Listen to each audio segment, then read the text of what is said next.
اچھا علی بھائی، اگلا جو کوسچن ہے نا، یہ بار بار میرے سے پوچھا کہ اب آپ کے ایک بڑے قریبی، آپ کے نام لیے بغیر بات نہیں، نام کے بغیر کرو، آپ کے قریبی شاگرد ہیں، یہ کسی غالی شیعہ وغیرہ کی طرف سے نہیں، آپ کے اپنے قریبی شاگرد کی طرف سے جو آپ کے بڑے قریب ہیں، اور وہ آپ کی بات سے انہوں نے یہ فہم لیا ہے، وہ یہ کہتے ہیں جی کہ انجینئر صاحب کا یہ بیان موجود ہے ریکارڈنگ میں نے نہیں سن رکھا یا شاید بھول رہا ہوں، انہوں نے کہا جی کہ انجینئر صاحب نے فرمایا کہ حضرت ابو بکر رضی اللہ عنہ کا جب حضرت مولا علی علیہ السلام سے جب ملاقات ہوئی ہے، یہ جو ناراضگی کے بعد جو خلافت کا ابتدائی ایشو تھا، تو اس میں حضرت ابو بکر رضی اللہ عنہ شدید رو پڑے ہیں، اور ان کا رونا یہ چیز ظاہر کرتا ہے کہ انہوں نے اس چیز کو ایکسیپٹ کر لیا ہے کہ ہمارے سے معاملہ مس ہینڈل ہو گیا، آپ کے ساتھ زیادتی ہو گئی ہے۔ تو وہ کہتے ہیں جی کہ اب انجینئر صاحب سے آپ نے یہ پوچھنا ہے، ریکارڈنگ میں لانا ہے، میں بھی سنوں گا کہ جب انجینئر صاحب فرما رہے ہیں کہ انہوں نے ایکسیپٹ کر لیا کہ ہمارے سے مس ہینڈل ہو گیا ہے، تو ان کو اول تو یہ کرنا چاہیے تھا کفارہ، کہ کہتے چلو اب آپ کے حوالے خلافت کر دیتا ہوں، اگر نہیں کی تو اپنے بعد نومینیٹ کر دیتے، کیوں نہیں نومینیٹ کیا؟ اس کا جواب دیکھیں نا، آدھی بات پیش کر رہے ہیں، یہ وہی ہے جو منکرین حدیث کے سوالات ہیں۔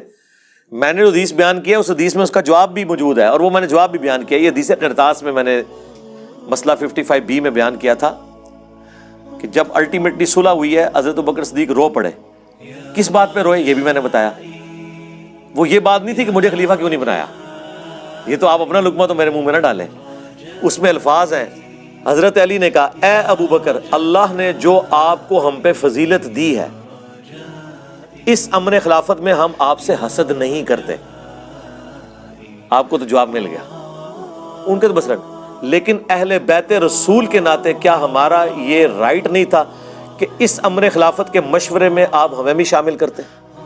مشورے میں، یہ نہیں کہا کہ مجھے خلیفہ چنتے۔ اور یار مولا علی تو اپنے روحانی باپ سے خلافت نہیں مانگ رہا، رسول اللہ، صحیح بخاری میں ہے، حضرت عباس نے کہا کہ میں بنو ہاشم کے چہرے موت کے وقت پہچانتا ہوں، اور حضور کی شکل مبارک سے مجھے لگ رہا ہے کہ اب یہ زندہ نہیں رہیں گے، آؤ ہم خلافت مانگ لیتے ہیں۔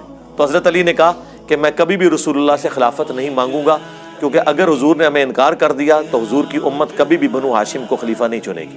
حضرت علی کو یہ بھی پتا تھا حضور انکار کر دیں گے، پھر چوتھا خلیفہ بھی نہیں سی ہونا مولا علی نے، ٹھیک ہے۔ مولا علی نے تو حضور سے خلافت نہیں مانگی ہے، تو انہوں نے حضرت ابوبکر سے کہنا تھا، تو بات ہی بالکل غلط ہے۔ اس میں موجود ہے ہم آپ سے حسد نہیں کرتے، کیونکہ بخاری میں حدیث ہے کہ کوئی خواہش کرنے والا خواہش کرے گا، لیکن اللہ اور میری امت ابو بکر کے علاوہ کسی پہ راضی نہیں ہوگی۔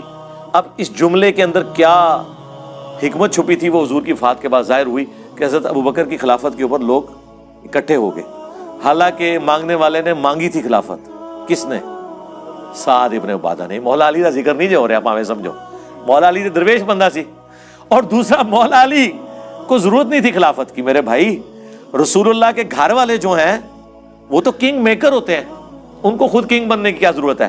جس کا سب سے بڑا ثبوت اس حدیث میں یہ ہے کہ بخاری مسلم میں حدیث موجود ہے، حضرت علی نے پیغام دے کے ابو بکر کو اپنے گھر بلوایا ہے۔ سرکار ذرا امیجن کریں، کوئی چھوٹا ہے بڑے کو کہہ سکتا ہے کہ مجھے آگے، یعنی آپ کہہ سکتے ہو کہ سٹنگ پرائم منسٹر کو کہ آؤ مجھے آگے گھر میں ملو، سوائے اس کے کہ آپ کنگ میکر ہو۔ تو حضرت ابوبکر سمجھتے تھے یہ رسول اللہ کے گھر والے ہیں، ان کا صدقہ ہی ہمیں یہ سب کچھ ملا ہوا ہے۔ یہ صدقہ وہ بریلویوں اور شیعوں والا نہیں، یعنی ان کی وجہ سے، اس گھرانے کی برکت سے اللہ نے ان کو چنا ہے نبوت کے لیے، ان کی وجہ سے ہم یہ فیسلٹی ویل کر رہے ہیں۔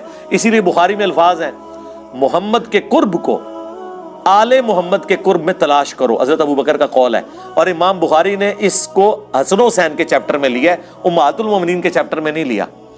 حضرت ابوبکر بھی کہہ رہے ہیں بھی جس نے حضور کے قریب ہونا ہے نا، بس حضور کے گھر والوں کو راضی کر لو۔ یار حضرت ابوبکر صدیق رضی اللہ تعالیٰ عنہ تو اللہ رسول کے قریب ہونے کے لیے حضرت فاطمہ کی خوشنودی چاہتے ہیں، مولا علی کی خوشنودی چاہتے ہیں۔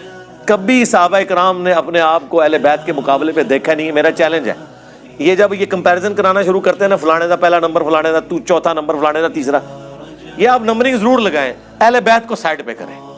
میں آپ سے سوال پوچھتا ہوں، آپ ابو بکر کی جگہ پہ ہوں، حضور نے آپ کو کلمہ پڑھا کے مسلمان کیا ہو، کیا آپ کبھی یہ جرت بھی کریں گے حضور کی بیٹی کو اپنے مقابلے پہ اس حوالے سے کھڑا کرے کہ میں سے بہتر ہوں؟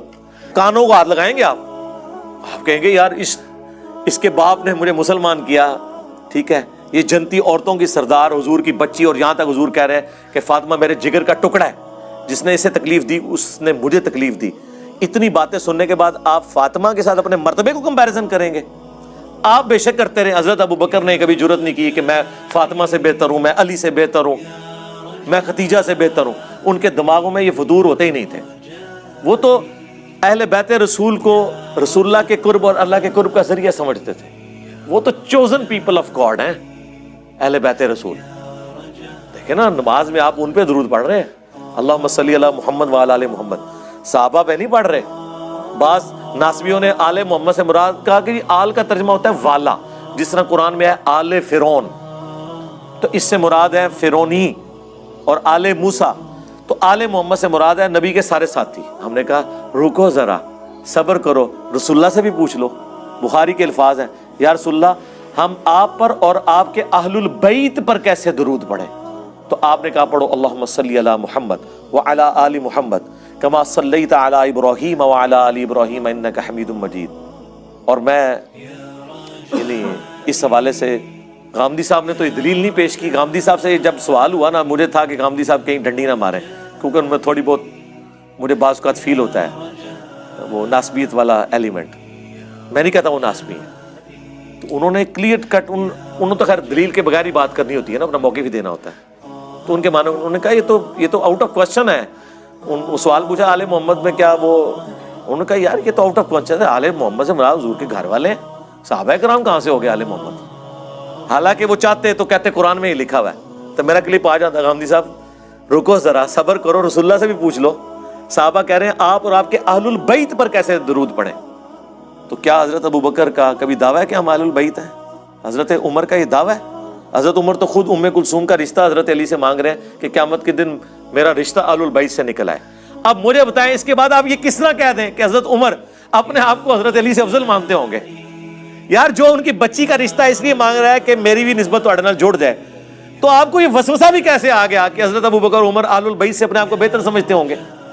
میں اپنی کو ورڈکٹ نہیں دے رہا، میں آپ کو logical think out of box کرنے پہ کہہ رہا ہوں کہ آپ صحابہ اور اہل بیت کو کمپیئر نہ کیا کریں. اہل بیت کے ساتھ کوئی بھی کمپیئر نہیں ہو سکتا، وہ حضور کے گھر والے ہیں. آپ اپنے آپ کو رکھ کے دیکھیں کہ آپ گمراہ ہوں اور آپ ایک نبی کا کلمہ پڑھ کے مسلمان ہوں، تو آپ یہ بازو اوپر کر کے نبی کے گھر والوں کا مقابلہ